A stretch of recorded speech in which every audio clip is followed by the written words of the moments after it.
Okay, in this video we're just going to do a quick unboxing of the TOPSKY Prime 1S FPV goggles. I know this is of interest to a lot of people, so I'm going to try and get this video out really quick.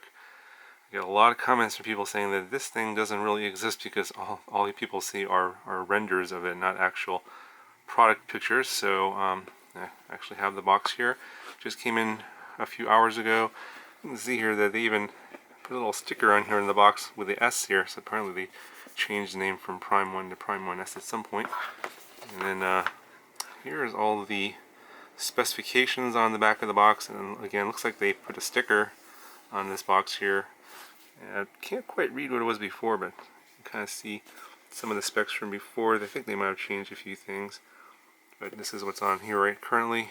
86-degree field of view. I think that's something that everyone has been wondering about. 640 by 480 resolution, pretty good. 2000 milliamp hour LiPo. I think that's a 1S LiPo inside there. I'm not sure if it's removable. We'll see here in a second. Integrated DVR. It's got the diversity receiver and all this typical normal stuff here. So let's just get right into it and take a look at this thing. Okay, a couple things. I took it out of the box and already I noticed some things in terms of shipping damage, so not good. This is the actual lens, one of the lens units that popped off. It doesn't look like it's damaged. I can probably pop that back in, but you can see what it looks like. I was going to take this off anyway to show you, but it's just a lens. And then another thing that got damaged was these little knobs here on the top. This one fell off. It looks like the plastic is damaged, so the vendor that sent this to me didn't actually put this inside another box, so that's probably, they just sent it in the DHL bags, so that's probably why it got damaged, because the box doesn't have any doesn't have much in terms of protection, so they probably should have done that. Something to be noted. But yeah, this thing I could probably just glue that back on with some hot glue. The button still works, and this one's also kind of loose as well. So that's a couple things that got damaged. And you got your head strap here, your foam, and looks like it's not quite on correctly. It's kind of strange. It looks like they, oh, yeah, I see what's going on here. Whatever foam they're using here seems to overhang quite a bit, so they left the little paper piece on here so it doesn't get all sticky. Not sure what's up with that. And same over here. It's like partially cut.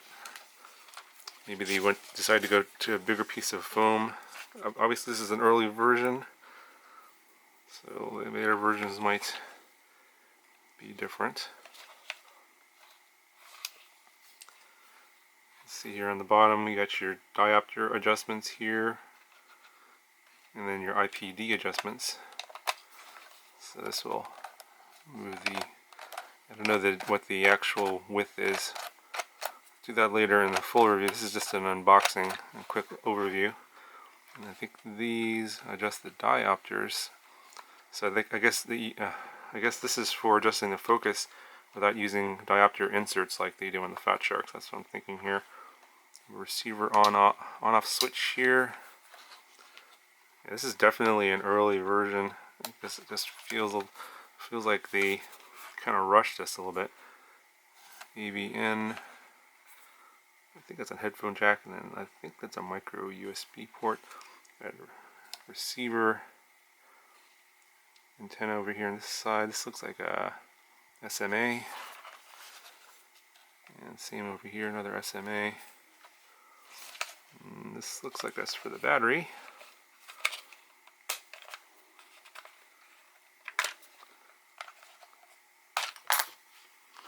Little door pops off.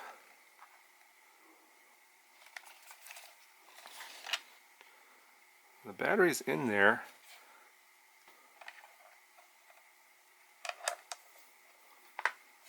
Okay, so it looks like it's connected via JST.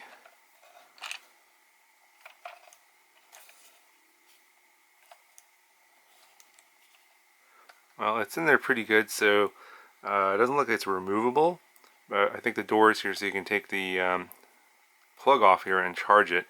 I'm pretty sure it's a 1S. It looks like it's pretty thin. It looks like it's a 1S, so I think this is, I don't think it's meant to be taken out, but I think they have this mechanism here for charging. Yeah, instead of a door like this, they could have just put a little, glued on a little JST plug here, because this door, I think you could probably end up losing it. Okay, so this front face here, this cops off. Doesn't look like, it's just really just decorative, doesn't look like it serves any purpose. Alright, so here on top, you got your buttons for scanning, channel, band, record, and photo. And then there's the power button. Let's see here, let's power this up.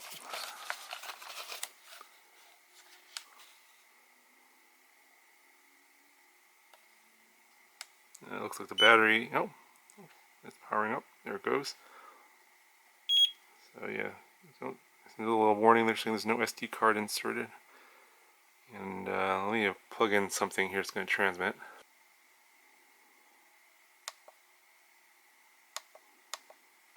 Okay, so pressing the channel button cycles through the channels, and then the band button cycles through the bands. Yeah, so here's my little source. So I'm actually going through the one side here without the lens. This is the side with the lens. This is the other side without the lens. And just show you my very messy work area. The picture looks pretty clear, pretty sharp. I know you're looking through the camera, so it's kind of hard to tell. And this is the side with the lens on. Obviously it magnifies the image a bit. Okay, one thing that I didn't see before is that there's a little micro SD card slot there. That's where the DVR goes. Or that's where the DVR is, and that's where the micro SD card goes. So I think that's pretty much it in terms of the outward appearance. The goggles, so I'm just going to go and test the reception and everything here, fly around. But this is just a quick unboxing, quick overview video. We'll see how this goes, so stay tuned. We'll have more videos on this pretty soon.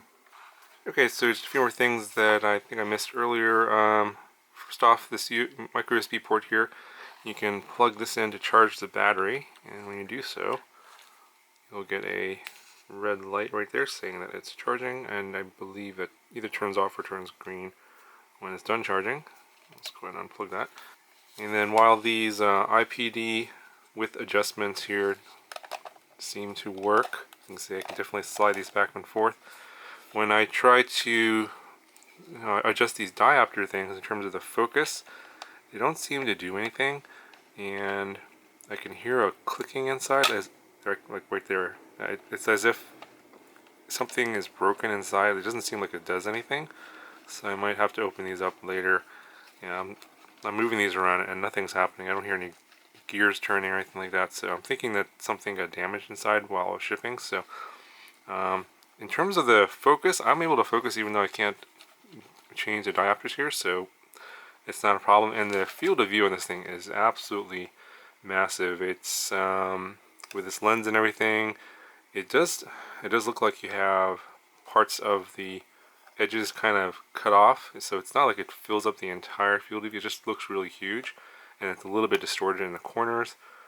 And when I put this on here on my face, obviously with the head strap on, there's quite a bit of light leakage here on the side and underneath. If you're outside, fairly bright. No problems with my nose. Seems like the nose area was okay for me. Of course, everyone has a different size nose. The width of this is pretty narrow, very tight on the sides of your head here. And just to give you a comparison, these are the ones I use every day. These are the Fat Shark Dominator V3s, and these are pretty tight on my head. I've gotten used to them after a while, but I have a pretty wide head. And you can see here, if I line up the edge here and here, it's pretty similar, but you can see that the curve here is a little bit more sharp and a little bit more shallow. on the Fat Shark. And then obviously you can see the size difference here on the goggles. Obviously the Fat Sharks are not as sticking out quite as far because of the nature of these with the screens and the lenses. Obviously these screens are a lot bigger than the ones on here. Okay, so this is the weight here without any antennas on. We're coming in at 381.5, well, almost 382 grams. And this is the weight of my Fat Sharks with the battery here. Obviously it's going to be pretty heavy. That was the weight with the battery. Of course it's internal. This is what I put on my head with the Furious FPV Smart Power Case. It's 363 grams, so fairly similar in weight. And then the last thing I need to make a note of here is that this button here, the little joystick, the mode button, doesn't seem to be working. I can click on it, but I can't get it to register or do anything. You see it's loose like this. You can see that. So this got damaged. This little knob here popped off. I glued that back on, but this button does work, so I can go into the DVR menu on and off. But I'll show you that later. I'm going to see if I can get another one of these because I can't get into the settings with this little mode button here. So I wanted to show you guys that, but I can't do that because when I use that button there and joystick, it doesn't do anything. So apparently that got broken in shipping. I was able to pop this back on, the lens, that's not a problem. And then these diopter things don't seem to be doing anything. So looks like I'll probably have to do some repairs. I have to open this up, so I'll do that in another video. This is just a quick unboxing and initial impressions. The screens are, pretty big, 640 by 480, fairly sharp. I had no issues with seeing what was on there. I did do a little bit of flying there. The receivers are, I think they're a little sketchy. I'm gonna have to do some more testing, but I'm a little worried about the receivers. They don't seem to be as good as the ones I have on my Fat Sharks. But the screens themselves are clear and bright and not that pixelated. So in terms of flying through the screens, they seem fine. And then whether or not the focusing mechanisms here with the IPD and the diopter adjustments will work for most people, that's yet to be seen, because I was able to get the diopters to work, but in terms of focus for me was not a problem. And I wear glasses and didn't wear any glasses or contacts while putting this on. I was just wearing just normal. For my Fat Sharks I have to put the diopter inserts in. For this one I didn't have to adjust the diopters because they obviously wasn't working for me, but I was still able to focus on the screens. Anyway, yeah, so I'll have more videos on this product later. If you guys have any questions, let me know in the comments below, and I'll talk to you guys in the next one.